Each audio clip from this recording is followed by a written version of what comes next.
Heute zeige ich euch einen schnellen Stippmilchkuchen, den man eigentlich so immer mal eben machen kann. Im Prinzip ist es einfach nur ein schneller Tortenboden mit versteckten Orangen in einer leckeren Joghurt-Quarkschicht und obendrauf gibt es dann einfach noch verschiedenes frisches, leckeres Obst. Insgesamt also alles sehr natürlich gehalten, was in jedem Fall der Frische zugutekommt. Und wer keinen Bock auf Backen hat, der nimmt einfach einen fertigen Tortenboden, das geht nämlich auch.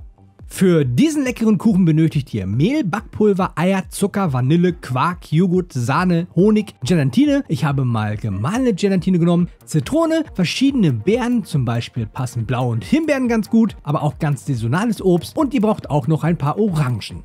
Und das genaue Rezept mit meinen Mengenangaben könnt ihr euch übrigens immer auf meiner Seite www.senfdazu.net nochmal anschauen. Dort habe ich euch das Rezept nochmal ganz nett aufbereitet, also mit ein paar Fotos und hier und da auch mal mit einem Tipp. Deswegen schaut da gerne mal rein, die Seite habe ich nämlich extra für euch gemacht und soll euch ein bisschen Mehrwert bieten.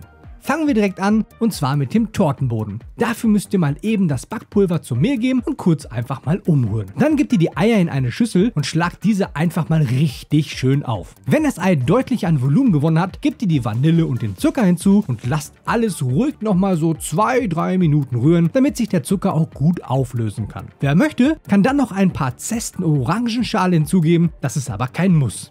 Anschließend braucht ihr dann nur noch das Mehl hinzugeben und ganz kurz unterrühren. Die Masse kommt dann einfach in einen gefetteten und gegebenenfalls bemehlten Tortenboden, wird dort etwas glatt gezogen und die Form kommt dann für so 25 Minuten in den 180 Grad heißen Backofen. Und zwar auf einen Rost und diesmal auch ruhig in der unteren Hälfte.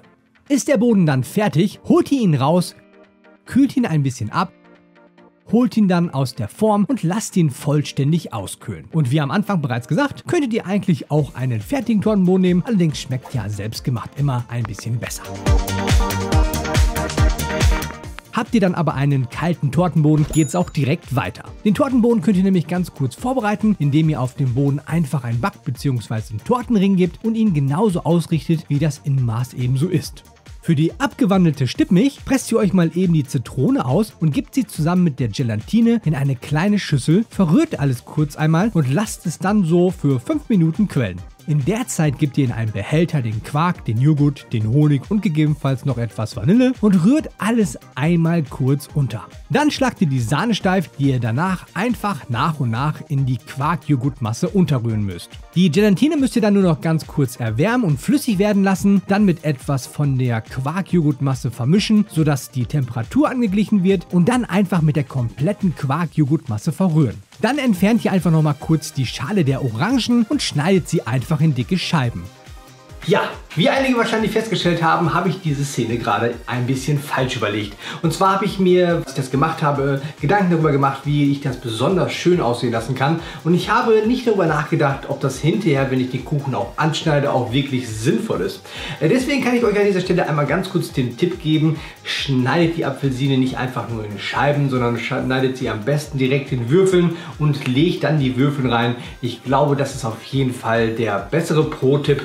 Denn dann habt ihr nämlich auch nicht das Problem, dass ihr beim Anschneiden solche Stücke rausbekommt und ihr sorgt sogar dafür, dass die Apfelsine ein bisschen mehr angeschnitten ist und so auch ein bisschen mehr Saft abgeben lassen kann, der dann wiederum in den Teig reingeht.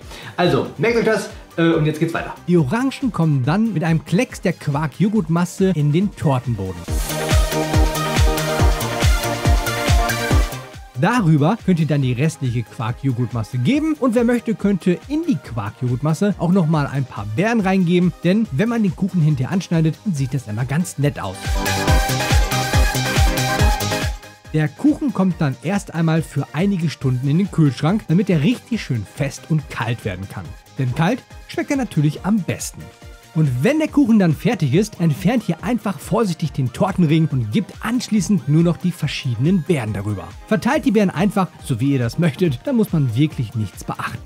Und sieht das nicht gut aus? Richtig lecker und frisch. Ich hoffe, dass euch diese Inspiration gefällt. Trotz der Orangenscheibe, die bei meinen Kuchenstücken doch etwas groß ausgefallen war, war der Kuchen schneller weg, als ich gucken konnte. Und deswegen kann ich euch diesen Stippmilchkuchen auch nur empfehlen. Und die Orangen im Inneren waren tatsächlich noch ein richtig schöner Touch, da die Säure nochmal mehr für Frische gesorgt hat. Wenn euch das Video gefallen hat, dann würde ich mich super freuen, wenn ihr dieses Video einfach mal denjenigen schickt, der euch diesen Stippmilchkuchen mal zubereiten soll. Eure Empfehlung wäre mir natürlich eine große Hilfe, da so auch eure Freunde und Bekannte mal auf mich aufmerksam werden. Es wäre aber bestimmt auch eine schöne Überraschung, wenn ihr zukünftig mal unter einem meiner Videos einen Kommentar von eurem Freund oder Bekannten hier finden würdet, oder? Ich freue mich jedenfalls immer über eure Kommentare und ich würde auch super gerne mehr kommunizieren und da dürfen es natürlich hier auch gerne mehr werden. Ich wünsche euch jetzt jedenfalls noch einen wundervollen Tag. Danke, dass ihr dabei wart. Alles Liebe und bis zum nächsten Mal. Euer Pascal von senfdazu.net.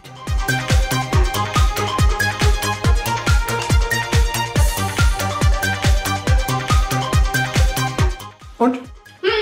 Das sieht leider keiner.